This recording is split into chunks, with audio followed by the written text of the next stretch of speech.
Shalom Haverim and welcome.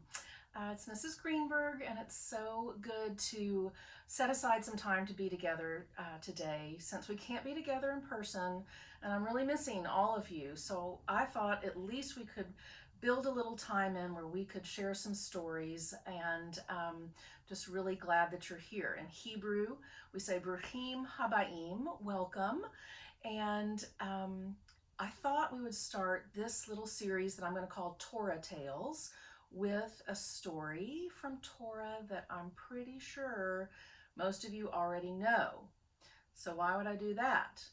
I mean, you're smart, you pay attention at religious school, and I bet you could tell me a lot about this story already.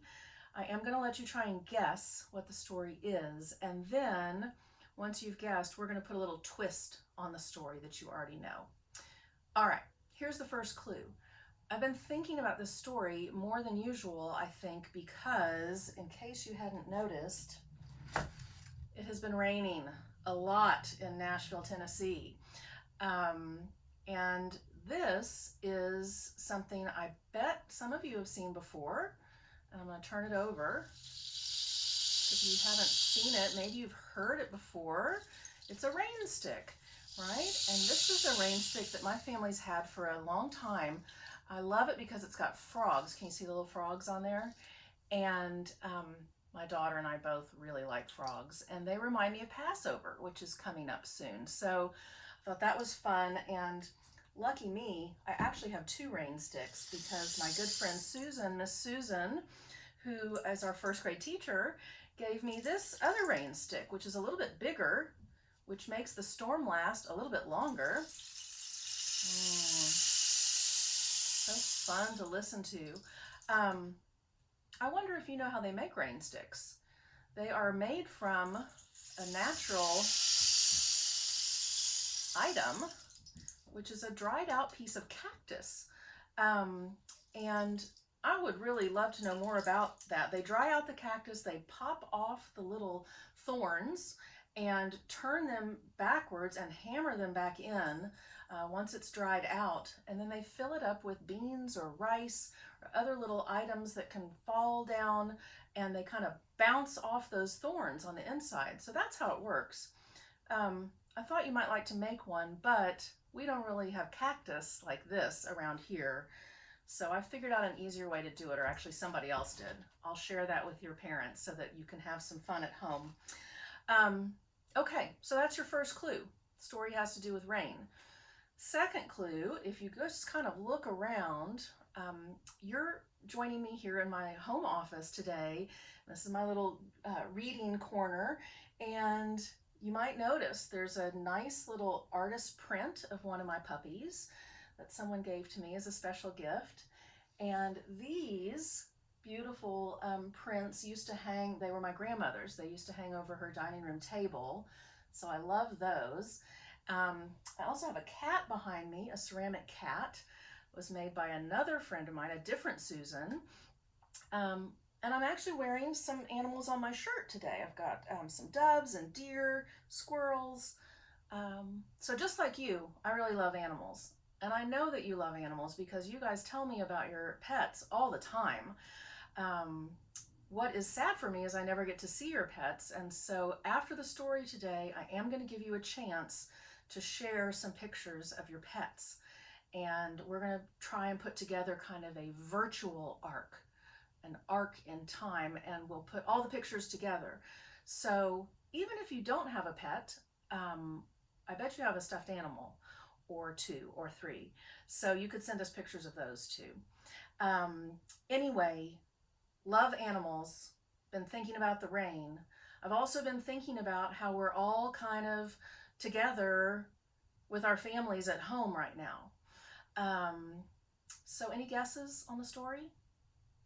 I bet you've got it. And the story that we might tell is Noah and the Ark, right? This probably looks very familiar to you. All of the animals, there's the big ark that Noah built, and the rainbow, and the doves. So we could read this book, but what I love about stories, Jewish stories, lots of stories, is that even if you know them, sometimes we have questions. We wonder, well, what happened before the story? Or I wonder what happened after the story. Or I wonder about a different character in the story. So I bet you have some questions, even though you know the story already. And one of the questions I really have about Noah's Ark is about Noah's wife. Raise your hand if you've ever thought about Mrs. Noah. And I think about her because I'm a wife and a mother, and I am sure that she was very busy on that very crowded ark. And I'm not the only person who wondered about her, because several authors have written books about her too. The first one I'll show you is called Noah's Wife, the story of Naamah, which is her name, according to this author and many others, Sandy Eisenberg Sasso, who's a rabbi. And I'll show you the cover. You can see a little better. This book explains that Naamah was equally important. While Noah was gathering the animals, she was gathering plants and seeds, because she knew, she's thinking, how am I going to feed all these creatures, and what's going to happen after the flood? We're going to need to be able to feed ourselves. And in the beginning of this story, Rabbi Sasso points out that earlier rabbis named her this because her deeds were naimim in Hebrew, which means pleasing. So that is a really great story if you ever want to investigate. There's another story about Naamah that I love, Naamah and the Ark at Night. And I love that because, you know, we think about the ark and how busy and crowded and noisy it must have been. But surely they did get to sleep eventually. And what must that have been like? And look at the beautiful illustrations, if you can see closer. So I love this book too. And there are other books also. If you're a member of PJ Library, which if you're not, ask your mom and dad to go on the website and sign up, because it's free Jewish books every month. Who wouldn't want that? This one was recently sent to everybody. Old McNoah Had an Ark. That sounds familiar, right? E-I-E-I-O. And this one's really cute too, Noah's Bark.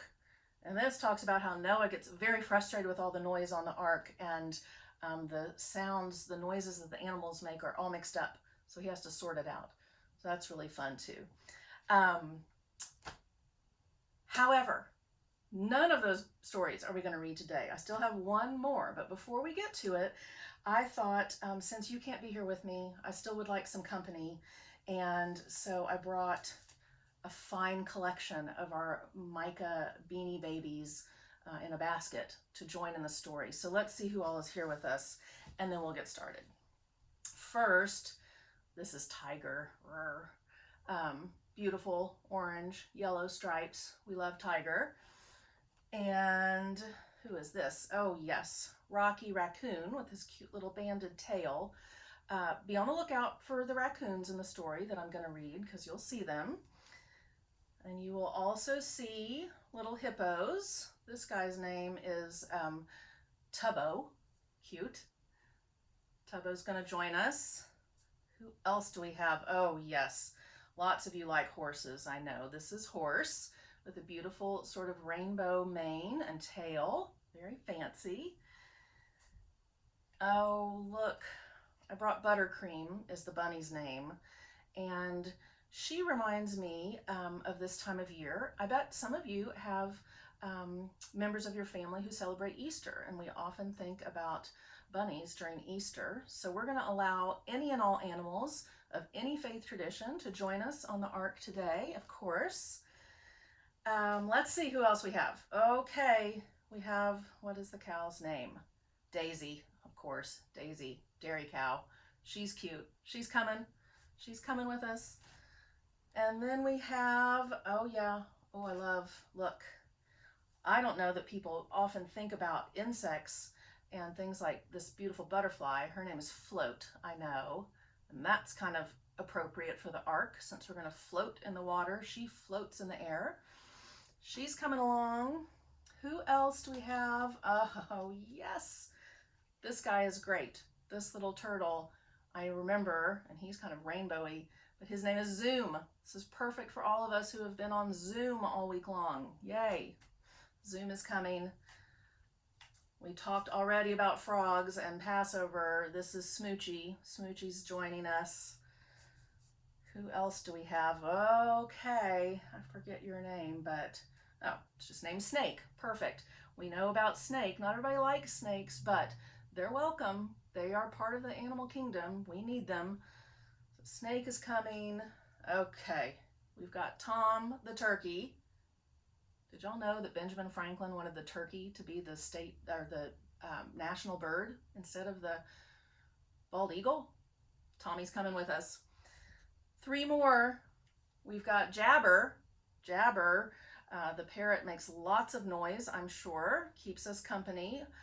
And I love this little guy. I don't know if you can tell exactly. I'll have to kind of hold him up. His name is Rainbow, which is perfect for this story and perfect for him because he's a chameleon. He can change colors. So he's Rainbow. Hi, Rainbow.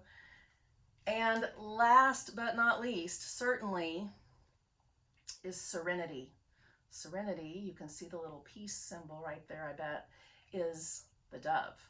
And the dove is very important toward the end of the story, right? The dove flies out and brings back an olive branch, so we know that it's safe to the floodwaters are receding and everybody's going to get back on land, which is really important. And that takes me to the story that I wanted to read for you, which is called After the Flood. And I'm going to just take a minute to readjust. I'm a one-woman show, and I want to make sure that you can see the illustrations. This story, which was written by a man named Arthur Geisert, is really incredible. And one of the incredible things about the story is that the author also illustrated it. He is also the one who drew all the amazing pictures. So that's really why I picked this story. I think it's so beautiful for students of all ages. And so we're going to read that next. I'm going to get it set up for you. Hang on.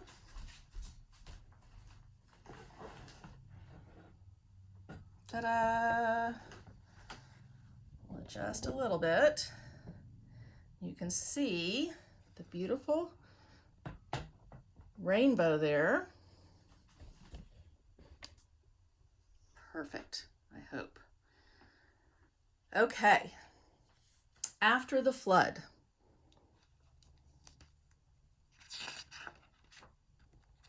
By Arthur Geisert. So, a long time ago, there was a great flood that covered the world. Noah built an ark and took on it 2 of all the animals of the land. When the rain finally stopped, a rainbow appeared. It was a symbol of hope. Okay. Except for the tops of the highest mountains, water covered the earth. Beautiful. When the floodwaters went down, the ark was left on Mount Ararat. Ooh, looks scary perched up there, doesn't it?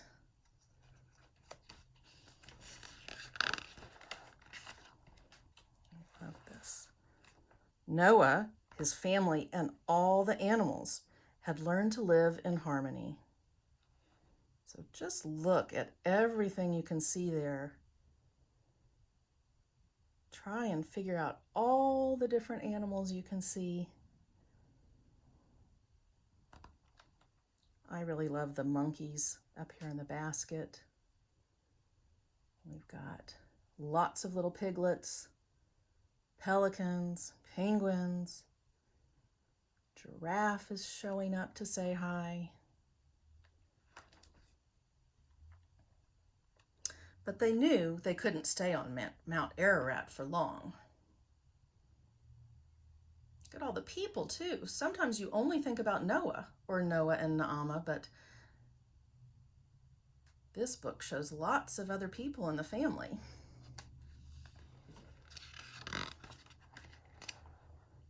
They decided to move to the land below. Looks like a good decision to me. Noah and his sons cut the ark into sections. Oh, and look, everybody's getting a bath with flamingos. Can you see the flamingos? Who else do you see? I see some pandas, zebras.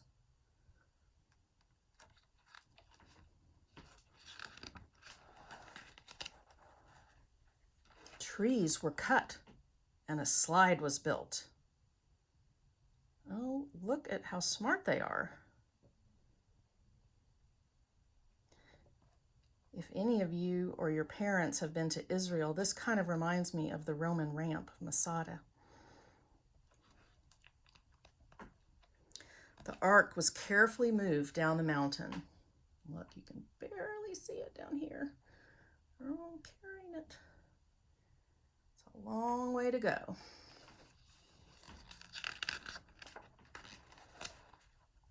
Noah, his family, and the animals all worked together. They've got a lot of work to do, don't they? Look how they are trying to move it. Put it on these sort of long wooden skis almost. Look, Noah leading the way.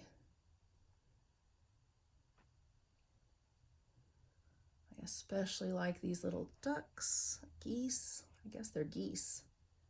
And look up in the trees.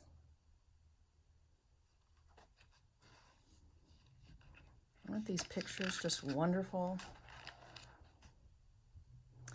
They found a fertile valley and began preparations for planting. Now this is where Naama comes in, right? So smart of her to bring those plants. Who else do you see? There's the hippo. See the hippos? The serpent. The ark was turned over to make a shelter. It would become their home. That is really smart. Had you ever thought of that before?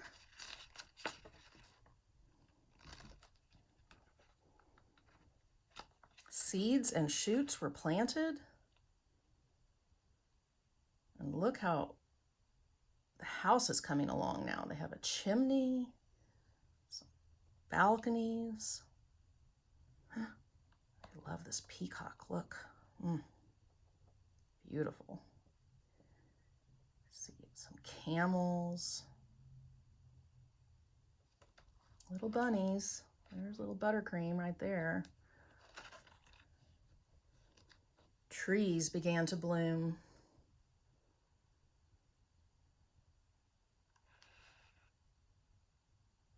Look, it's the original water bottle. They were needed to take water to work. There was time for the family.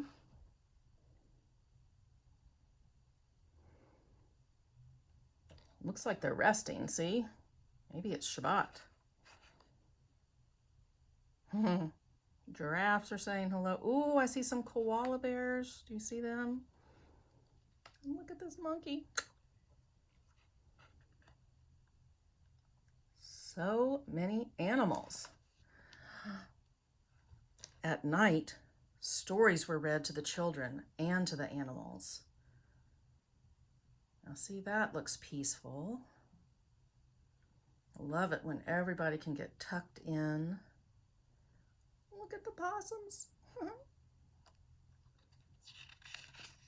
So peaceful. Crops grew. You can see that big grapevine right here.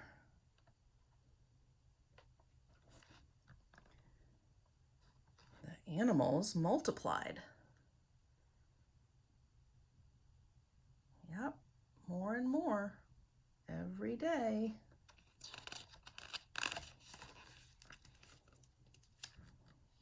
The people had more children. There's Naama with the laundry. From the beginning of time, there has been laundry. Woo.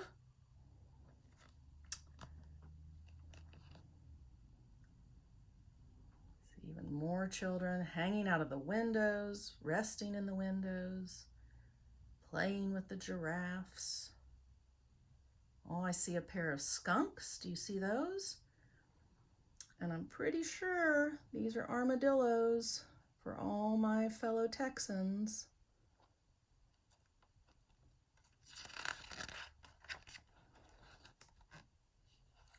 Harvests were bountiful. So that looks like a wheat harvest so that they can make bread.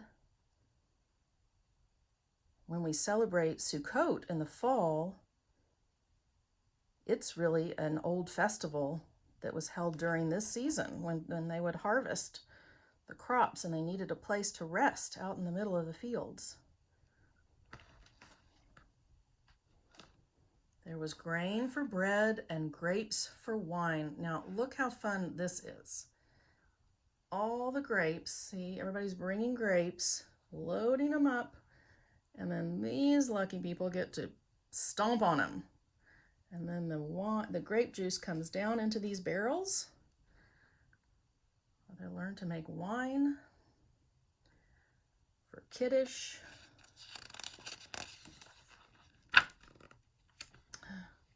Years passed. Now look at that grapevine. Very beautiful grapes. The people and the animals became too numerous for the valley. Look at all the trees.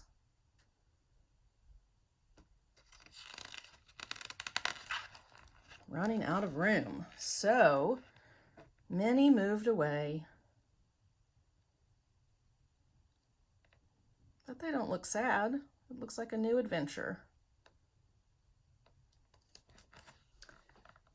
In time, the earth was filled again with all living things.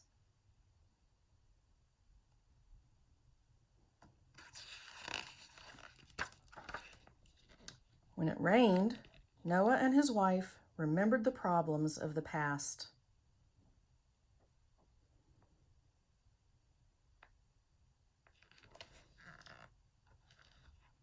You can tell they're older now. They thought about the great flood.